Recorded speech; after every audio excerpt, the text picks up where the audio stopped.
Hi, I'm Raylene Taskoski, and I've talked to over 10,000 women about sex over the past decade. Welcome to the Stand Up Comedy Sex Ed podcast. Welcome to Stand Up Comedy Sex Ed. It's where you can get questions answered like, how long does it take the average man to orgasm? and, How long does it take the average woman to orgasm? and also, why is it so hot in here? audiences agree it's brilliantly funny. Raylene makes sex ed fun. This show is entertaining, factual, and relatable. There's nothing worse than being halfway done with sex and feeling your vagina shut down on you. You've got to see Stand Up Comedy Sex Ed. I am ready to go do that comedy show. Hey, everybody, welcome to the Stand Up Comedy Sex Ed podcast hosted by Raylene and some other guest.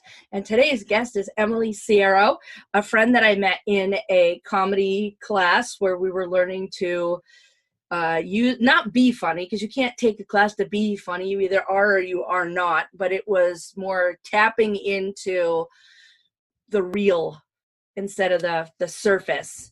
And she would talk a lot about sex and dating, etc. And so I thought, hey, it'd be fun to have on my podcast, Emily. Hell yeah. I'm so excited to be here. And I just want to be back in stand-up class like right now. I would kill to be there. I want to be on stage.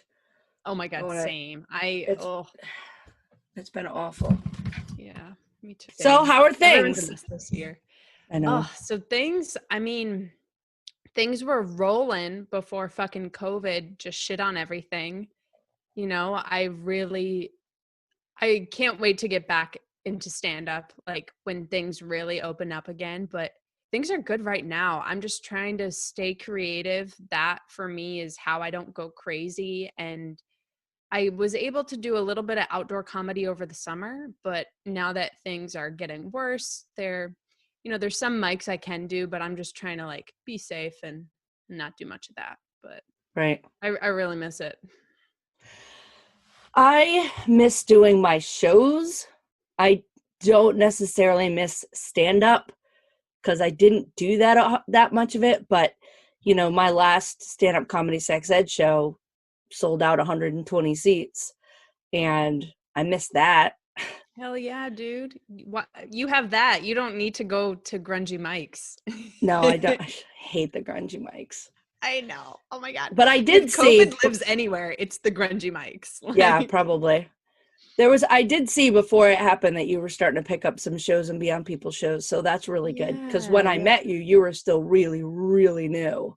Oh yeah. I mean, I had just really started with you. I did stand up one time in college. I went to school for acting in the city, and my last semester, senior year, I purposely took a ton of classes over the summer so I could have a really light last senior year so I could learn in New York and in showbiz, acting, stand-up.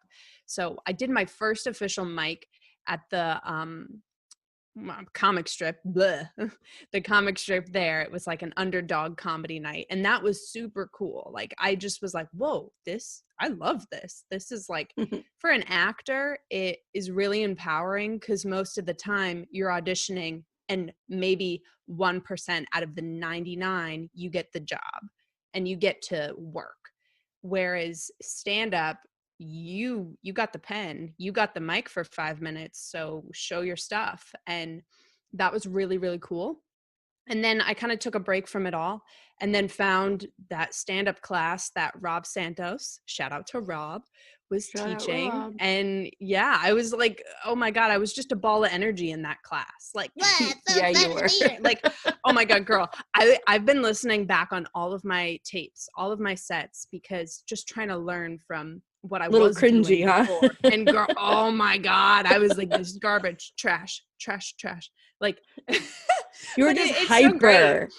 So hyper. Because I was like cumming my pants, so excited to be doing it. Like, I don't even know how to describe it. Yeah, just hyper is all I would say. Hyper. I mean, it's like you had some good material in there. It's just like you never stopped talking. We were like really fast and fast. Yeah. Oh yeah. No craft, no awareness of breaking down punchline, tag, rhythm, pace, none of that shit. Now I'm learning all that in the downtime, so I'm ready to just get back at it and fucking go hard again. It'll be great. I feel like I did have a huge advantage when I started doing stand-up comedy because I'd been doing the direct sales parties for so long, and I understood how to I didn't know how to craft a joke because the jokes just came to me, but I understood the stage presence, and I understood the, how like that pause where you make them like, what is she gonna say, and then say it. Like I had to write jokes to go from one to the other. And the very first thing that I noticed on my very first open mic, because my very first open mic was at the Funny Bone, with 75 people there, and I recorded it live on Facebook, and I still watch it. You go I'm like, hard on the first time. You're like, yeah, I was like, something really scary. Let me make it 10 times scarier. Well, my point was, like, listen, I'm not a comedian, and you guys are about to see that. And then I watched it back, and I was like, oh, shit. I just opened up a can of my own damn worms. But when I got into the car and I listened to it, and I was like, girl, you need to slow down. Right? So then the next time I was recorded, which was, I don't know, I started in April, and I was in Last Comic Standing in August. So like 6 months later, I purposely when I listen to it, it almost sounds like it's on slow motion because that's not the speed that I speak in. Mm-hmm. But I knew that I had to slow down. One, it will fill more time. Two, people can understand me because I'm not like like you were when you first. Yeah, you saw me. Yeah. And then and I had told somebody else that too. I was on another show. It was one of my first paid gigs, and there was another guy, and he was brand new, newer than me. I was brand new, but he was newer than me, and he got off the stage, and I said, "Can I offer you something?" Because that's what I always say to somebody. You're so sweet. I know you were like so great about that with like a tag or anything. You're like, right, and that's what I said to him. I'm like, "Can I offer you something?" And he's like, "Yeah, sure, anything." And I'm like, "You have got to enunciate." He said, "I can tell that you are probably funny, but I couldn't understand a word you said." And he's like, "Oh man, okay." But that was it. It was like, I could tell he was funny because I could get most of it, but it was really mumbly. And I was like, you have got to work on really clarifying your words. And the same thing with tags. If somebody's got a tag that I think, I ask them, because I don't want to give it to them without their permission. Yeah, some people get weird about that. They're like, "Oh, there was fun enough." Like, no, there was one girl, and I had this such a great tag for her joke, but I asked her, and she's like, "No, I've been telling this joke for a really long time. I don't want to trip up my delivery." And I'm like, "Cool, respect." Yeah, that's cool. It's her joke, so yeah. And then I did offer one to somebody else, and he did use it, and that made me happy. Nice. Not that I'm ever going to be a comedy writer, but sometimes I can come up with some decent tags. Hell yeah. It's like, okay, this is working. It is. So are you an only child? I am not. I'm the middle child. I got an older sister that is like 4 years older, obviously. And then a younger sister, and she's 4 years. So my mom like banged out the kids little evenly spread out. I like that. See, I have she's so organized, such a Capricorn. Well, mine were just, I had different dads for each one of them, so it's just how it happened. But they're right now they're 33, 29, and 21. So it's, a 4-year age gap and then an 8-year age gap. And it's really weird for me when I go hang out with my daughter, because she has 3 boys, and right at this exact moment, they're 1, 3, and 5. So it's a lot of noise. Yeah. Oh my God. I already got a headache. I'm like, shit. And I'm going down to visit them this week if the snowstorm doesn't screw me over. I hope you can see them. Being around kids during Christmas just cures your depression. It just is like, it makes everything better. You're like, all right, this is happiness. My favorite thing is their birthdays were last month, and I wasn't able to get down there. But also, I was stupid and I had their present shipped to me instead of them from Amazon, and they're heavy, so I couldn't reship them. So I'm bringing them, and that'll be fun. Where does she live? She's in Maryland. Oh, okay, cool. So I'm super excited for them to get their presents for me, because I usually don't do too much. because they have everything, right? So I usually just do, something little, crayons, paper. Yeah, right. I'm turning into my mother. So my mother always bought stuff. That's the best. Honestly, kids need more of that. Less screens, more real play. Yeah. I got them scooters. Oh my God, that's so you can scoot about. Burn off some of that energy. I'm still asking for a puppy. I've been asking for a puppy since I was like 5, and I always wanted one. Still haven't had one. So aren't you old enough to get your own puppy now? Oh yeah, I am. I could just go out and get my own dog, and I should, but I'm, not moved out yet, and I can't have a dog here, so it's like free rent or a dog. So I'm writing out. I'll take the free rent. Yeah, I'm writing out the free rent, especially since I got laid off in April. I'm like, yeah. Yeah. My middle one, she lives in New York City. She came home over the summer, and so she didn't have to pay rent here. She still had to pay rent in New York City, but she didn't have subway expenses. Beer was free because it was just in the refrigerator. It wasn't $15 a bottle or whatever New York City. All the food was free. Anytime we went out to dinner, we almost always paid. And she's like, I can pay. And we're like, no, it's fine. Oh, love it. I bet she's loving it. She banked over the summer, and now she's back to New York City. And I'm like, when are you coming back? Right. The thing is, though, if you live with your parents, you have to deal with your mother.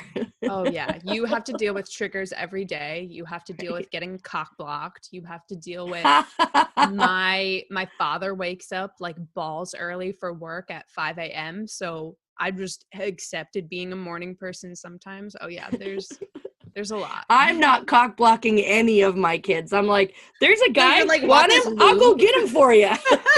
Exactly. You're like, yo, check out this new vibrator. No, I was so just... You do pure romance, right? Yes. Okay. I don't know if we could drop that, but I don't talk about that I talk about everything but the name. Yeah, I know. Because you shouldn't be advertising for free. That's how I feel. Exactly. Well, but yeah, do you have any questions? Oh, questions about...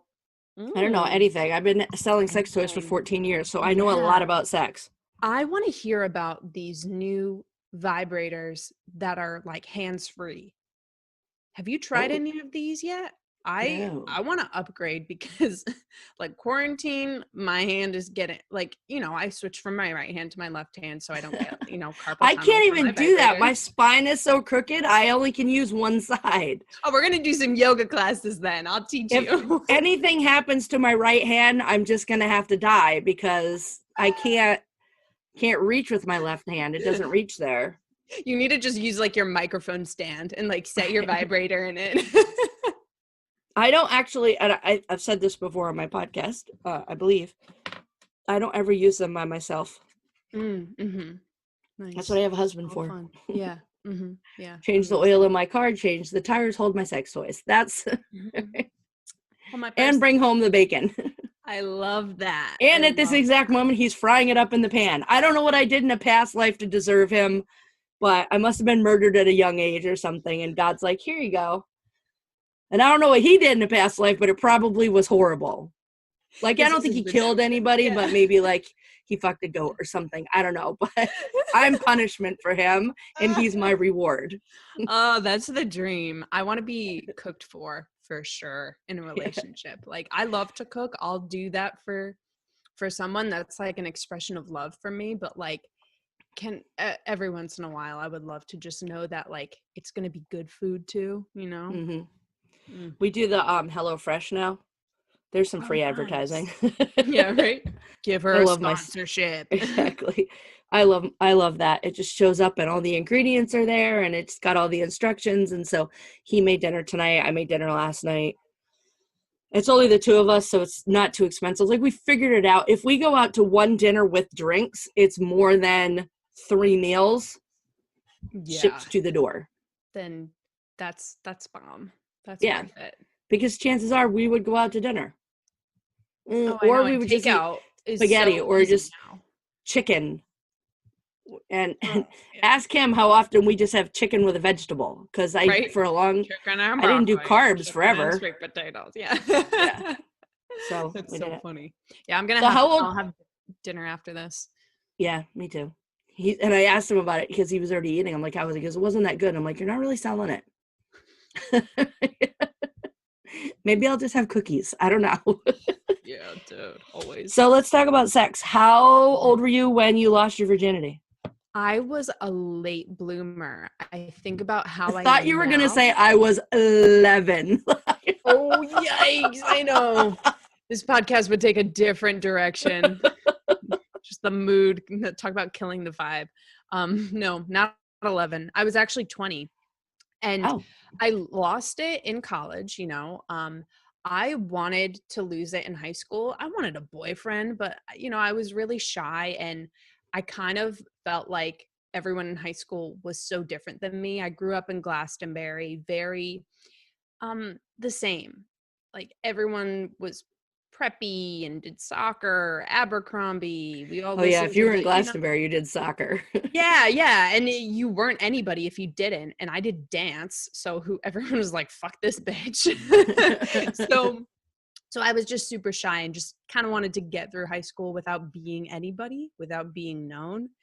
And, you know, because of that, you know, it definitely salted my game. There were weird boys who crushed on me, but I was like, ew. And I was just like, no, I shut them down real quick.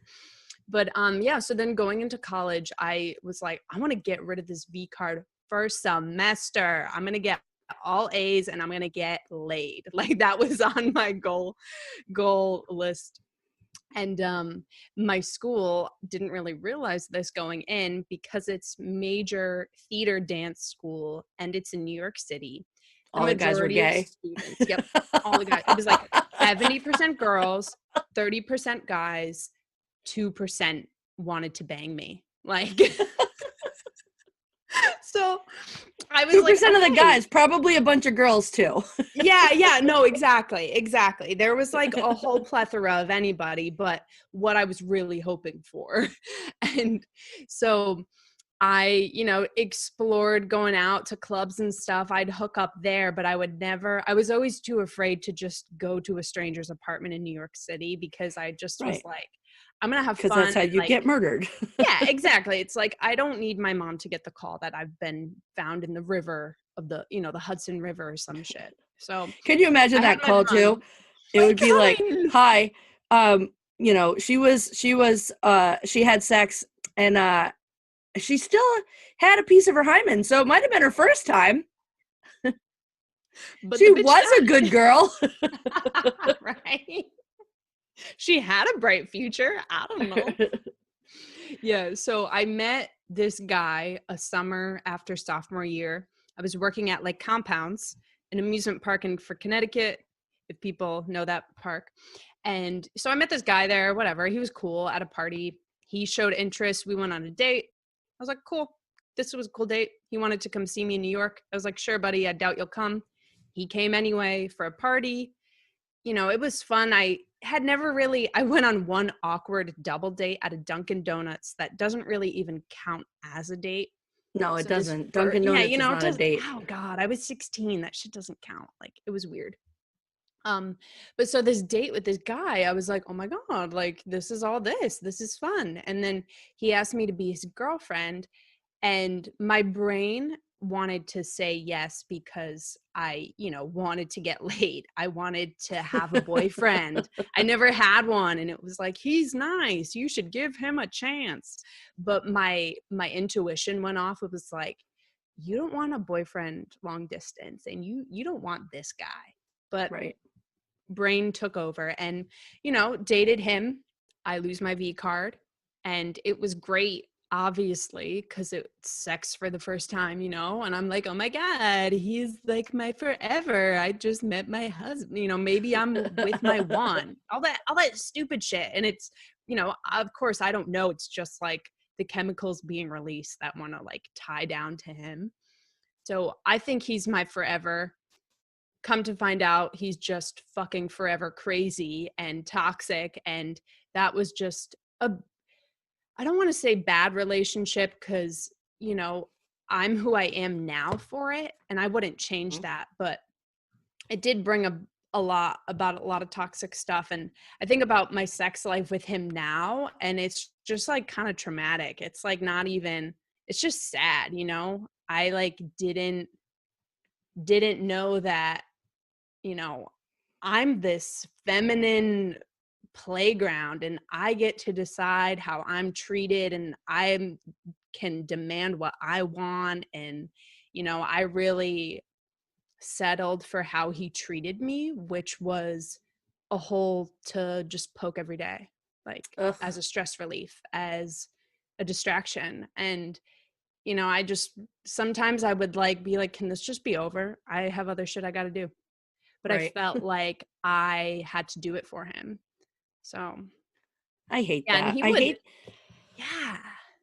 I It's hate just, that we just, for some reason, we just think that, "Ugh, fine, just do it," or why am I so, and we just let it happen. And I don't think that happens with guys. hell no, please. I mean, I'm fairly sure if they're just not aroused, they just can't have sex. But Yeah. maybe not. I'm sure there's some. Obviously, there's going to be some situations, but still, Yeah. it's like, Yeah. I and don't then think it's as common as it is for us. That's for right. sure. I saw a meme the other day that's like, was like, yeah, maybe you weren't sexual assaulted, but how many times did you give in because it was easier than just saying no, or blah, blah, blah, blah, blah. And I'm like, well, I mean, haven't we all done that though? Yeah. And I think it just kind of shows how women, we just have to become even more empowered, and men have to shift with how they're treating us. And I think, you know, we can't always start with the men and change the way they treat us. We have to start with how we show up, because Right. a person treats you with how you let them. So when I realized that I was letting this, you know, fucking asshole, you know, mistreat me and use me as, you know, just a hole to fuck, I was like, wait. So I would say no to sex more. And he knew that I would get very insecure at times. And I get, when our relationship was long distance, watch porn. Please watch porn. You're not seeing me for 2 weeks. Do whatever the fuck you got to do. But then when I was 2 home, whole weeks, huh? That's yeah, I know, right? And it's not like it's 2 weeks, dude. He would make it seem like that was a huge deal. But when we were living together, I'm living with him. We're seeing each other every day, working together, having sex every day. But then I would see on his phone sometimes, like, he'd have a screenshot. I'd like go to take a picture. It'd be a screenshot from like a porno.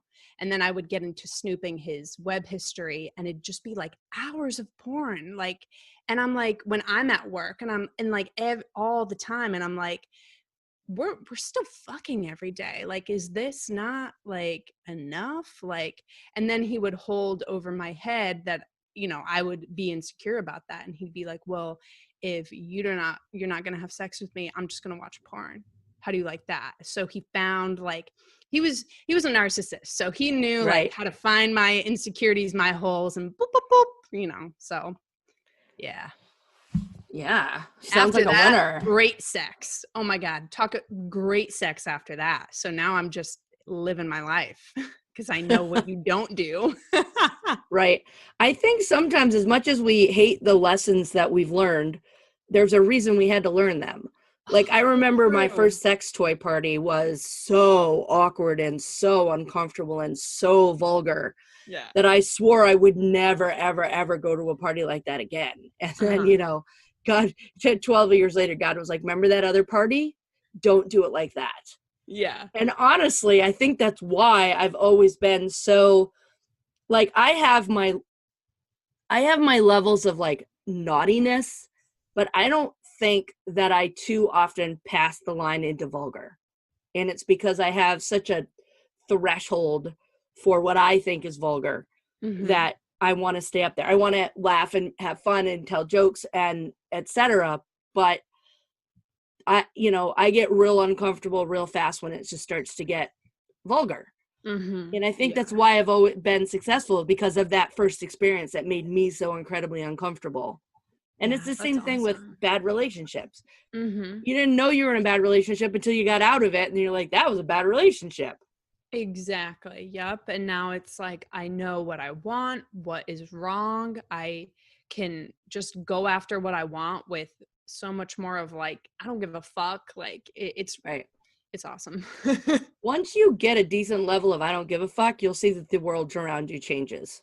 It's so true. It really is. And I'm still trying to get more and more of that attitude in my head because like, and you know, like anything I do, I want it to be my best. And I feel like at times I can try to be a perfectionist and, you know, try to control too much. And the more I just let go with whatever it really is, the more fun I have and the more it just kind of opens up. Like I think back when I'm on stage and I'll just feel in the moment like, I'm going to do this crowd work or I'm going to say this differently. And you just like have fun and you play with it. And like, that's your best shit. Like, Right. it's crazy. That was when I first started doing the parties. I apologize to people who have heard this story before, but it's my podcast, so whatever. I had this book. It was like an old, before PowerPoint existed, we had PowerPoint notebooks. So we would build the PowerPoint and then we'd put it into these binder notebooks that would be tripod. And that way you could do your PowerPoint, but you were doing it. We didn't have the projectors or anything. So when I first started, I put everything in there. And so on the front, it would be the product and some of the things about, and on the back, it would be whatever the joke was that I wanted to tell about it. And so for 6 months, that's how I did the party. I'm like, oh, and the next product is going to be this. Read, look at the back, you know, tell the joke. Everybody laughs, da-da-da-da-da. At my 6-month mark, and it's so funny because I still remember the exact house and the exact party and the exact everything. I had brought the notebook in to add new products into it. And I got to the party and I opened up my bag where the notebook should have been, and it wasn't in there. And I had this moment of like fear, like shot through my entire body. Like, how the fuck am I going to do this?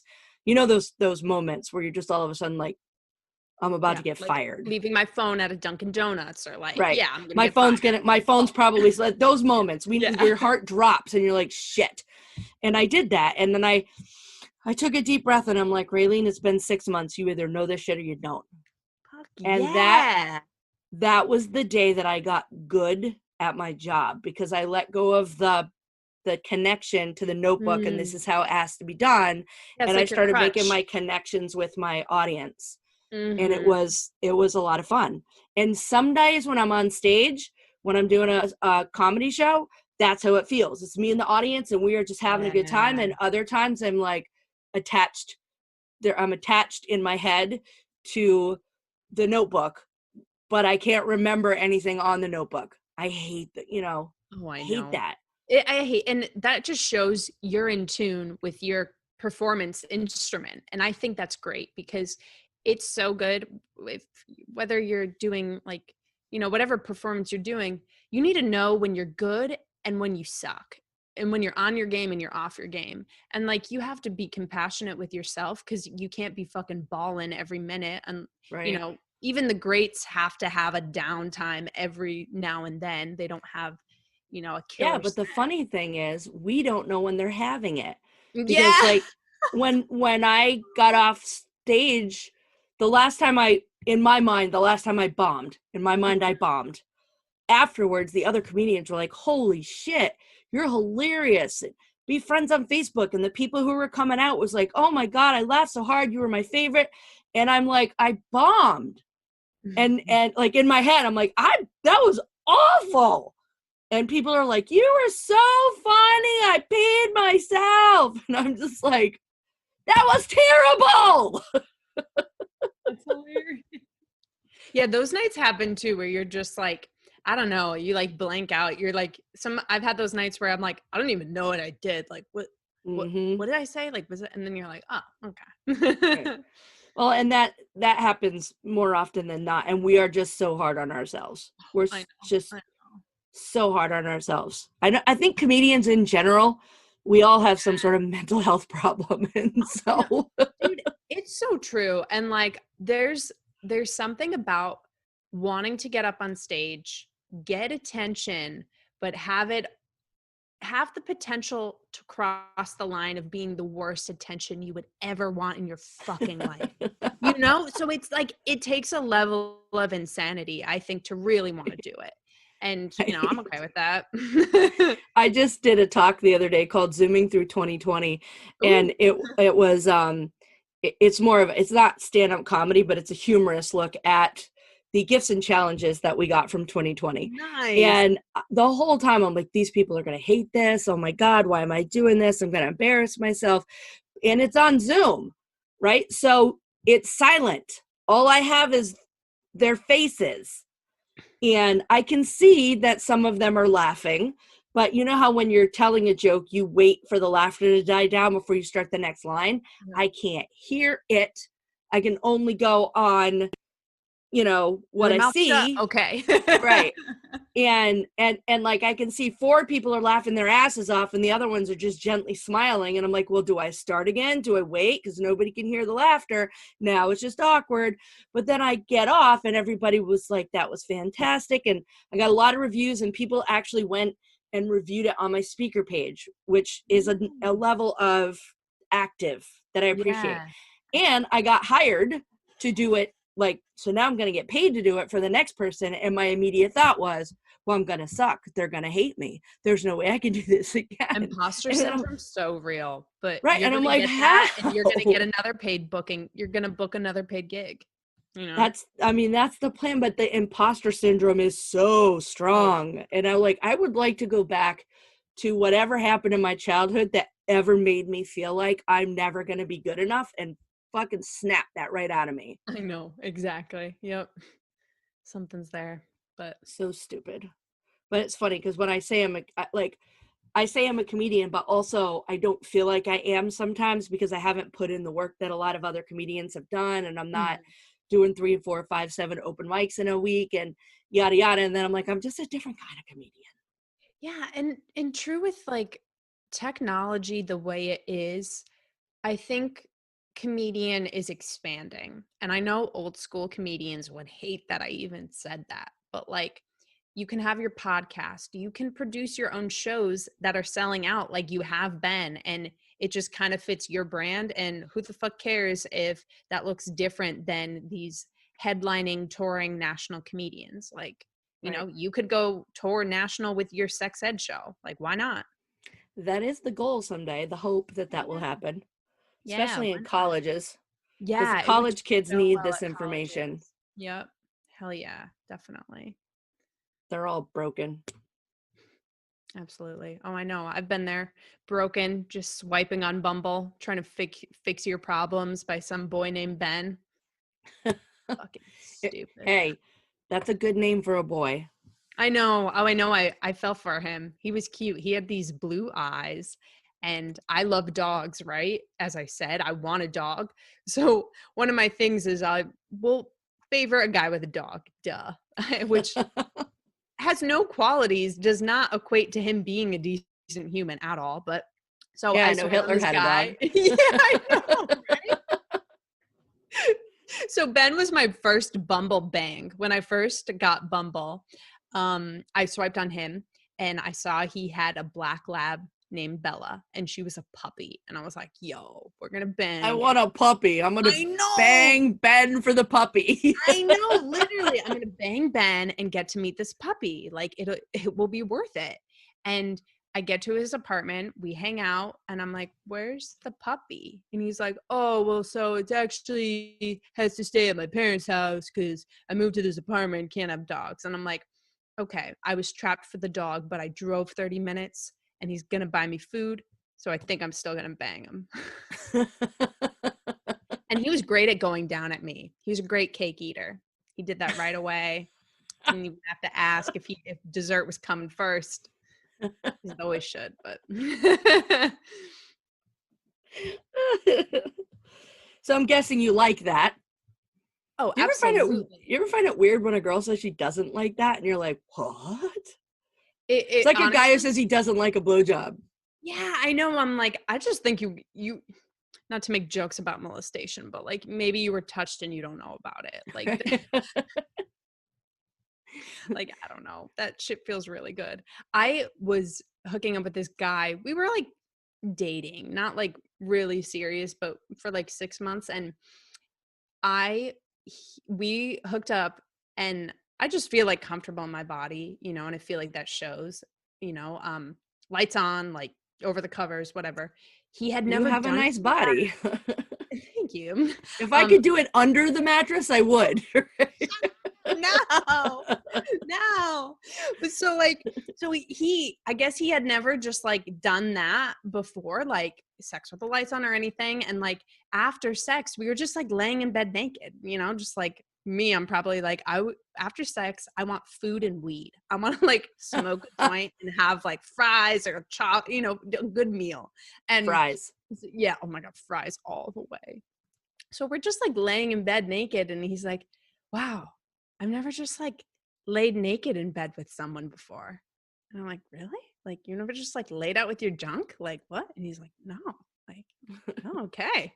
Let it out, man. Get used to it.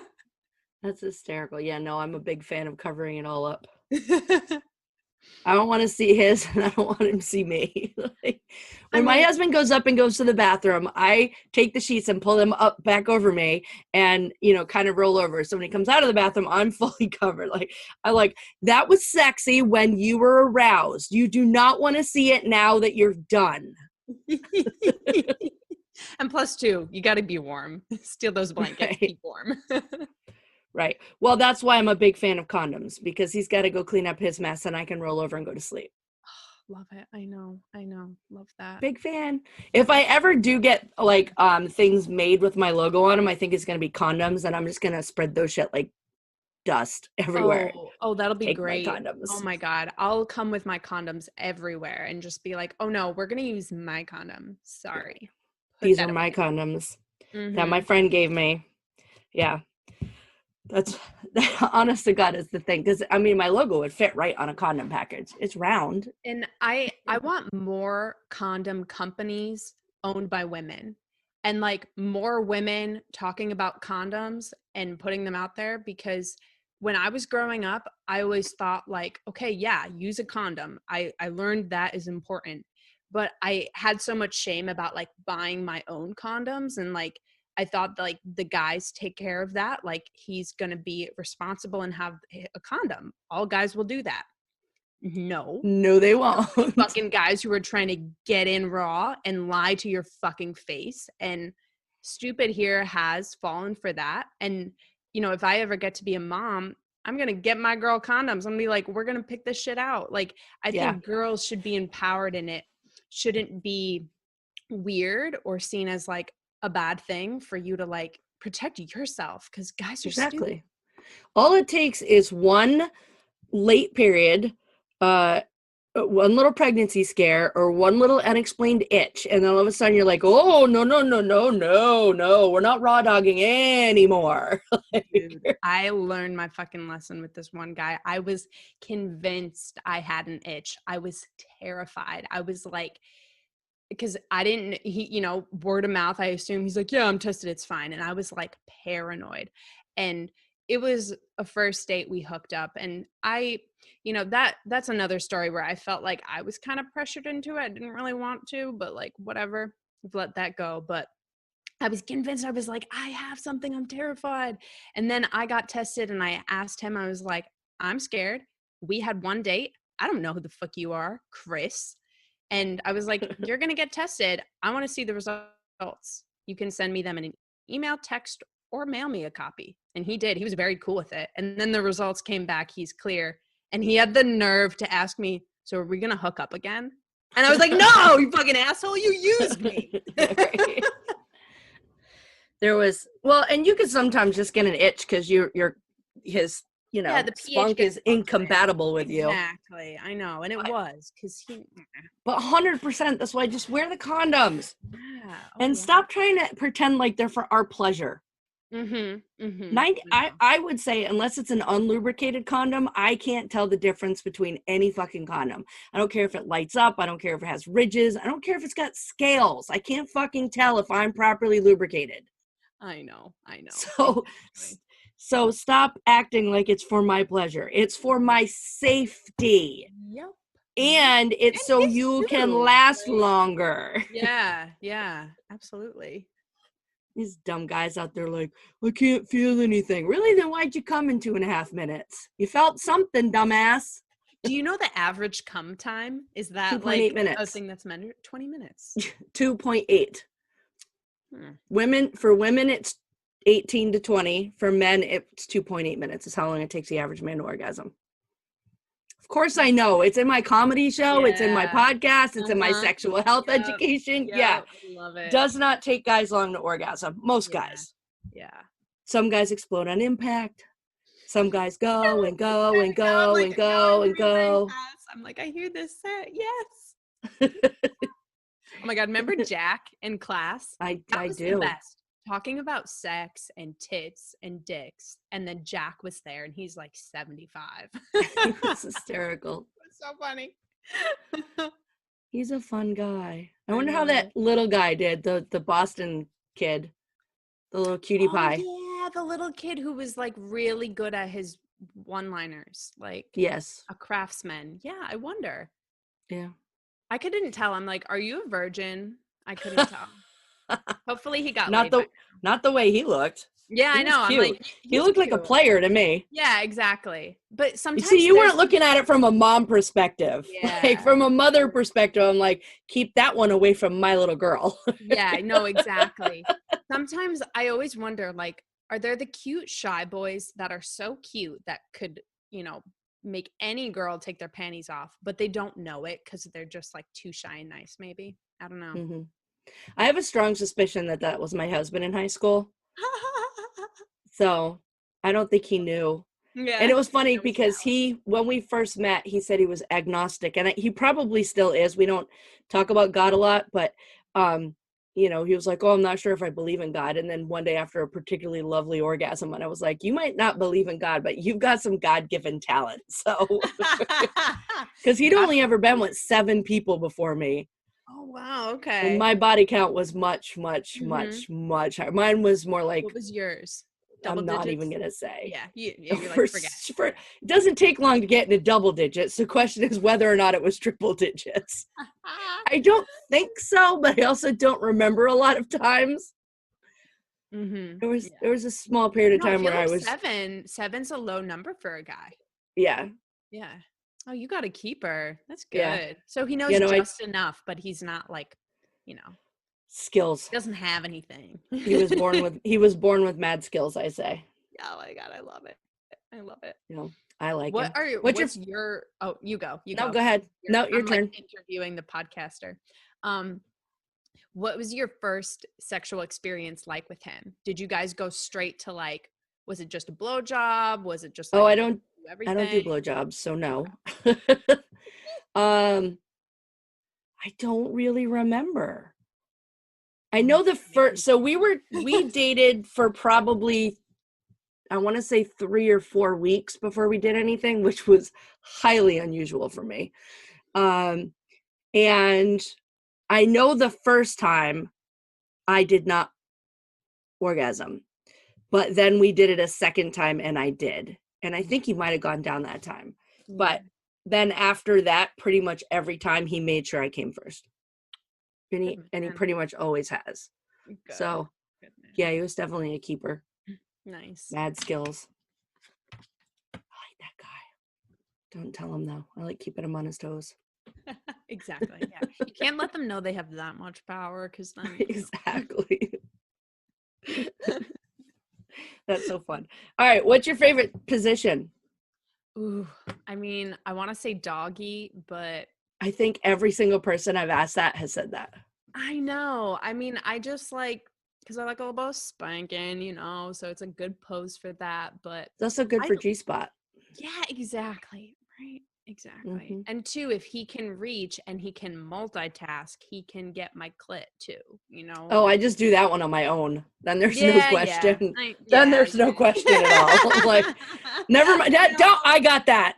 That's my side. Nobody knows the rhythm we need more than us. So like, exactly.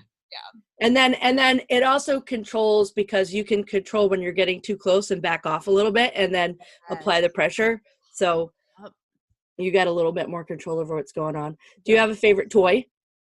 I mean, I have my great vibrator that has like, you know, the clip piece to it. And I love that one. I'm, you know, only a one vibrator at a time kind of girl. I would like to expand and get more. I want a detachable one, but this year especially, because the last guy I hooked up with was July.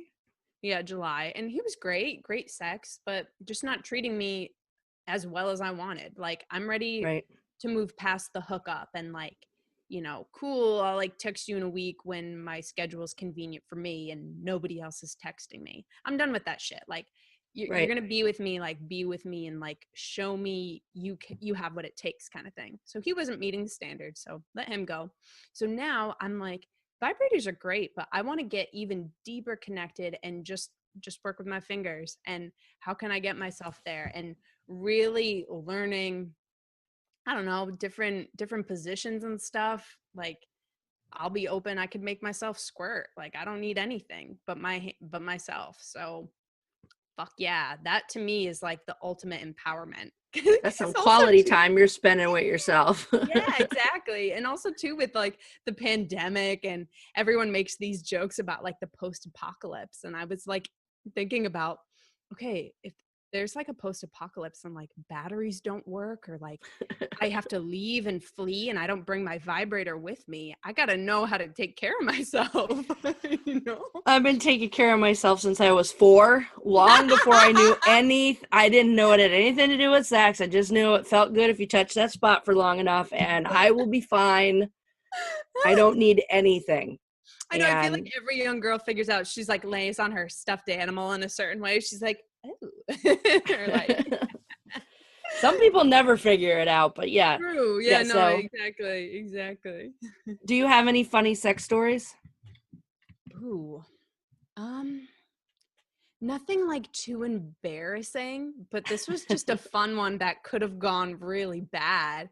When I was in Arizona visiting my cousin, we were walking around downtown. There was this like an outdoor street music festival, and I saw this cute guitar player. I'm like, oh, he a hot tea. I like him.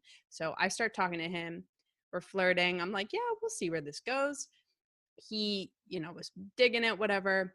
We hooked up that night in his car, and, you know, I just kind of met him, but he was hanging out with me and my cousin. I felt like, you know, I could read him. I felt safe, and it was hot. We hooked up in the back of his little SUV.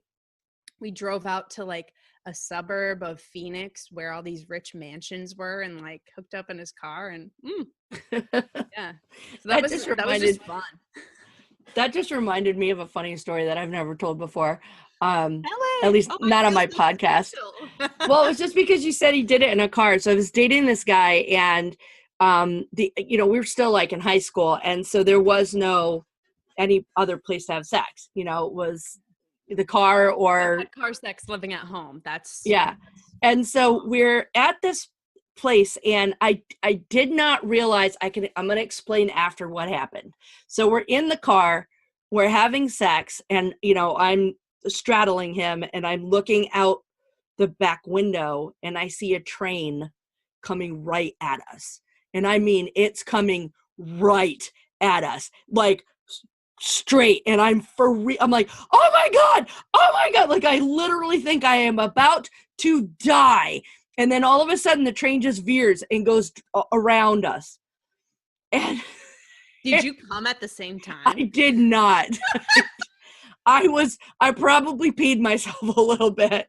So maybe he thought I squirted, but Jesus Christ. And so then, like, later on, I don't remember when I realized it, because it was dark at the time. And I think we went back to visit somebody who lived at that apartment building.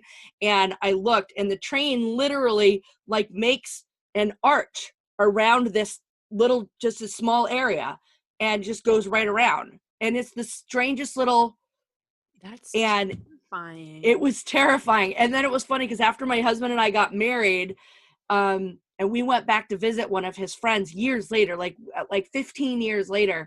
We go back, we pull into the apartment complex, and I see the train tracks, and I'm like, this is where that thing happened. Like, I've been here before. I've been here. Yeah, I'm so scared. I've been here naked before. I've been here naked before. Yes. Like shit. And it's hard to like, I'm pretty sure I told him that story, but I don't talk a lot of backstory with him because, 7. Yeah. So I don't need to be giving lists guys of. don't want to hear the details. Yeah.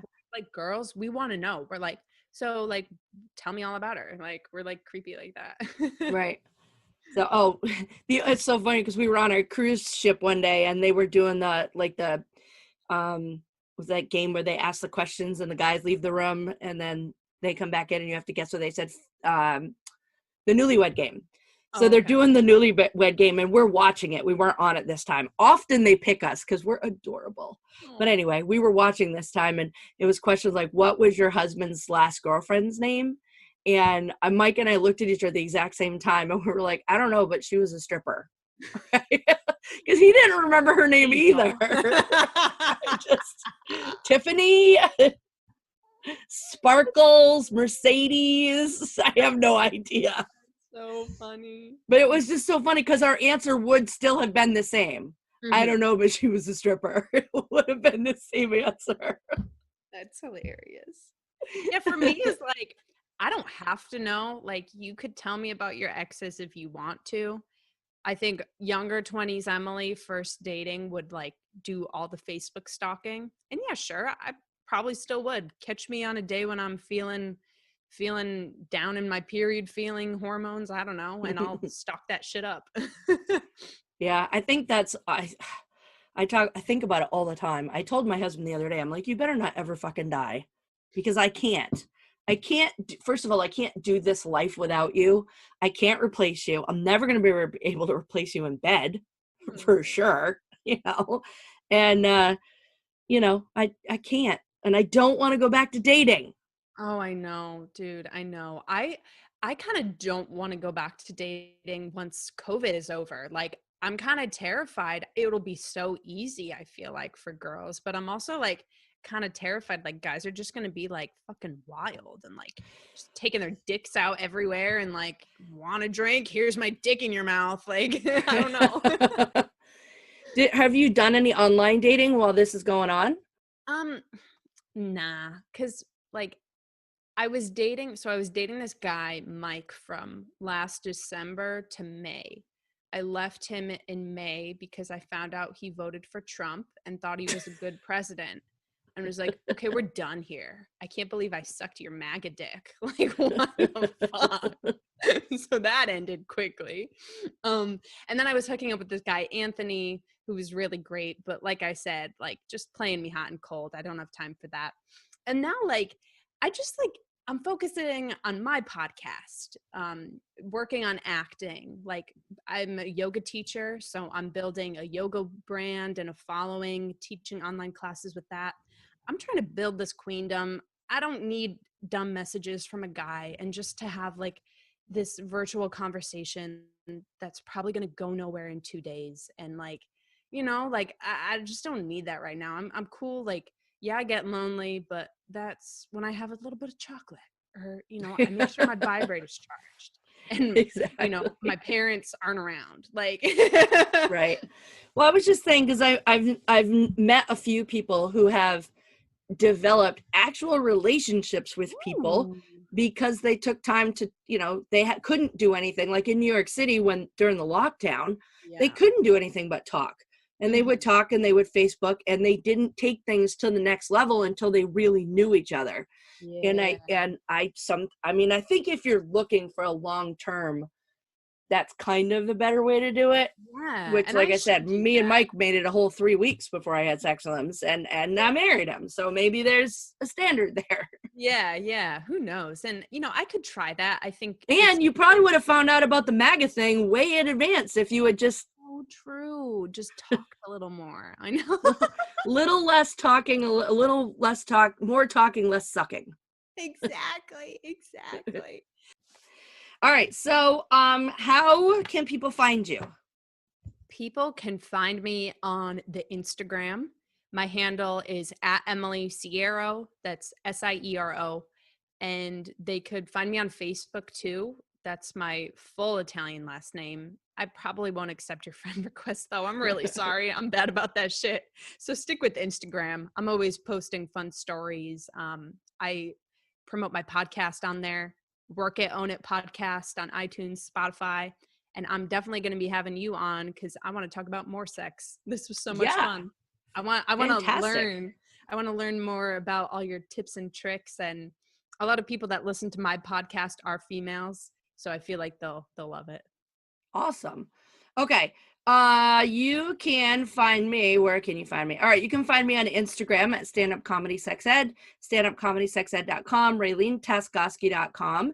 And I've set up a Facebook group just for this podcast so you can participate in polls, ask questions, politely share an alternate point of view, give me ideas for the podcast, and generally let us know what you think of the episode. So search Stand Up Comedy Sex Ed podcast on Facebook, and please subscribe to the podcast wherever you listen to it and share it. And if you can rate it and leave a comment, and if your comment is funny, I will read it on the air. You can also find me on my second show called Undebatable, and you can find that undebatable.show, where it's me and 3 guys, and we just talk about funny shit, and it's hysterical. So this was fun. Thanks so much for coming on my podcast, Emily. Hell yeah, girl. This was awesome. And shout out to your husband. I hope he just serves you up a great dinner and a delicious time in bed. Yeah, I think tonight's going to be a night because it's been a few days. And we got the snowstorm coming up. Like, ooh, exactly. Yeah. Nothing better. It was great. All right. Thanks, Emily. Yeah, no problem. This was great. Bye. Bye, girl.